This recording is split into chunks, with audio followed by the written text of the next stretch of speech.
हम राजस्थान से हरियाणा में आए हैं। अब तक भारत जोड़ो यात्रा ने करीब 3000 किलोमीटर कवर किया, करीब 3000। हमें कुल मिलाकर 3570 किलोमीटर कवर करना है कन्याकुमारी से कश्मीर तक। उसमें से 3000 किलोमीटर कवर हुआ है, करीब 3000 किलोमीटर कवर हुआ है। 43 जिले से भारत जोड़ो यात्रा गुजरा है। हरियाणा के बारे में हमारे CLP लीडर, हमारे PCC अध्यक्ष, हमारे AICC के प्रभारी आपको विस्तार से जानकारी देंगे। आज, कल और परसों हम हरियाणा में हैं। 24 तारीख को हम दिल्ली पहुंचेंगे और 24 के शाम से लेकर जनवरी 2 के रात तक, यानी कि 9 दिन भारत जोड़ो यात्रा के लिए विश्राम का पीरियड होगा, विश्राम का समय होगा। और भारत जोड़ो यात्रा की शुरुआत 2023 जनवरी 3 की सुबह को फिर से होगी और उत्तर प्रदेश पहले, उसके बाद फिर हम हरियाणा आएंगे, उसके बाद पंजाब और उसके बाद जम्मू और कश्मीर। उम्मीद है कि 30 जनवरी के पहले राहुल जी श्रीनगर में राष्ट्रीय तिरंगा फहराएंगे। भारत यात्रा से हरियाणा का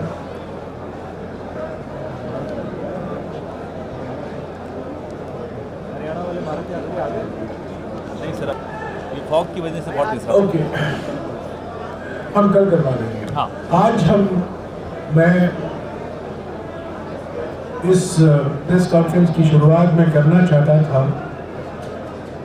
हरियाणा के जो भारत यात्री हैं, हमारे कुल मिलाकर कन्याकुमारी से 120 भारत यात्री निकले राहुल जी के साथ। इन 120 में से 11 हरियाणा के थे और मैं सभी 11 का आपका परिचय कराना चाहता था, पर आज कुछ देरी हुई है और थोड़ा कंफ्यूजन हुआ है। 11 बजे या 12 बजे कल करवाएंगे। कल सुबह ज़रूर आपकी मुलाकात मैं कराना चाहता हूं इन 11 भारत यात्रियों से। इन 120 भारत यात्रियों में 30% महिलाएं हैं और औसत आयु 38 साल की है। और सभी भारत यात्री कन्याकुमारी से कश्मीर तक चले हैं। वास्तविक है कि मीडिया का ध्यान, पब्लिक का ध्यान राहुल जी पर है, और राहुल जी के साथ साथ हमें भूलना नहीं चाहिए कि एक सामूहिक यात्रा है और ये भारत यात्री अलग अलग राज्यों से आते हैं। केरला से लेकर जम्मू और कश्मीर, गुजरात से लेकर मणिपुर, सभी राज्यों में हमारे जो कांग्रेस कार्यकर्ता हैं वो यहाँ भारत यात्री के रूप में आए हैं।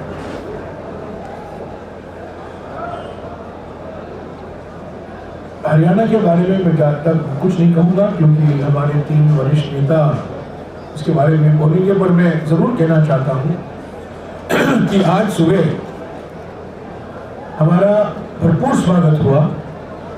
कोहरे के बावजूद, ठंड के बावजूद, नूह जिले में भारी संख्या में लोग आए, महिलाएं आई, युवक आए, यहाँ की जनता आई। पर एक बात मैं कह दूं कि 105 दिन के बाद, 104 दिन, आज 105वां दिन है, 104 दिन में मुझे ऐसा खतराजनक सुबह कभी नहीं मिला। आज 14 किलोमीटर के भारत जोड़ो यात्रा में मैंने 350 से भी ज्यादा गड्ढे गिरे।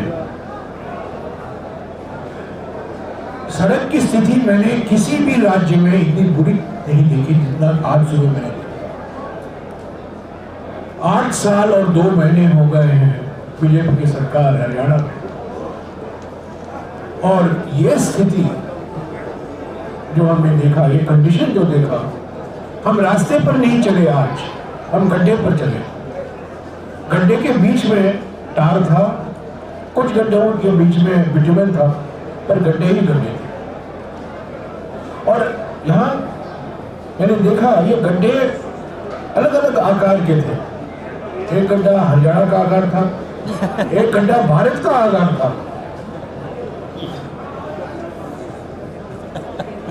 एक गड्ढा तो केरल के माफिक था, लंबा, चौड़ा नहीं पर लंबा, और एक गड्ढा जरूर राजस्थान के माफिक, मध्य प्रदेश के माफिक, चौड़ा भी था।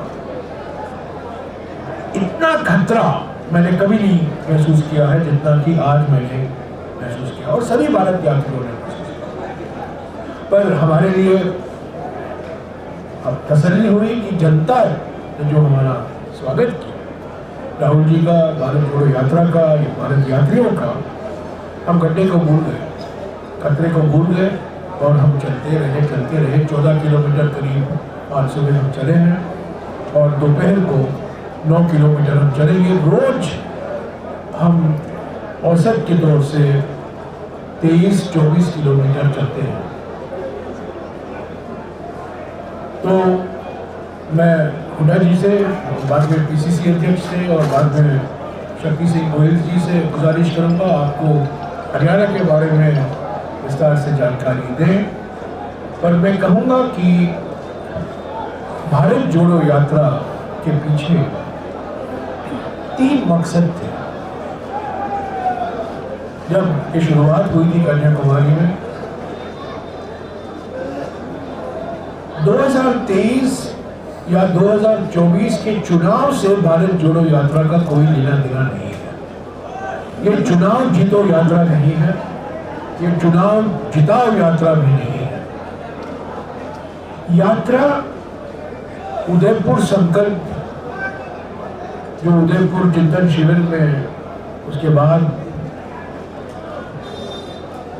सोनिया जी ने इसकी घोषणा की थी 15 मई को कि भारत जोड़ो यात्रा कन्याकुमारी से कश्मीर तक निकाला जाएगा, और उन्होंने ये भी संकेत दिया कि क्यों कांग्रेस पार्टी भारत जोड़ो यात्रा निकाल रही है।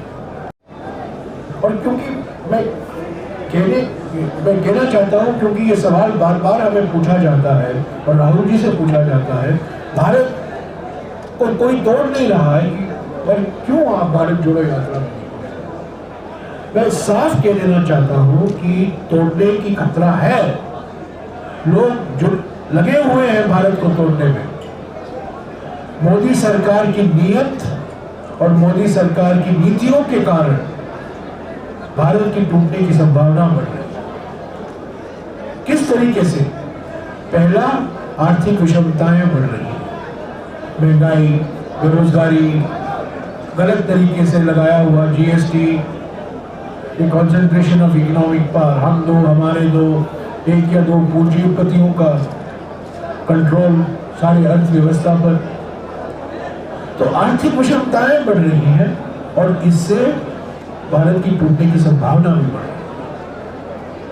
दूसरा, सामाजिक ध्रुवीकरण को प्रोत्साहन दिया जा रहा है, धर्म के नाम पर, भाषा के नाम पर, प्रांत के नाम पर, जाति के नाम पर। आरएसएस और बीजेपी की विचारधारा एक विभाजनकारी विचारधारा हमेशा रही है, और सामाजिक ध्रुवीकरण चुनाव के लिए एक रणनीति बन गई है। और तीसरी जो खतरा है, जो तीसरी बात मैं कहना चाहता हूं, वो राजनीतिक तानाशाही अभी हकीकत बन गया। संविधान का नजरअंदाज किया जा रहा है, संवैधानिक संस्थाएं कमजोर की जा रही है, न्यायालय और सरकार के बीच में एक तनाव पैदा किया जा रहा है, और सारी संस्थाओं को कब्जे में लेने का प्रयास किया जा रहा है प्रधानमंत्री और प्रधानमंत्री कार्यालय की ओर से। आर्थिक विषमताएं बढ़ रही हैं, सामाजिक ध्रुवीकरण को प्रोत्साहन दिया जा रहा है और राजनीतिक तानाशाही हकीकत बन गई है। और इससे भारत और हमारे लोकतंत्र को बहुत खतरा है, टूटने की संभावना बड़ी है। और इसके खिलाफ आवाज उठाने के लिए राहुल जी भारत जोड़ो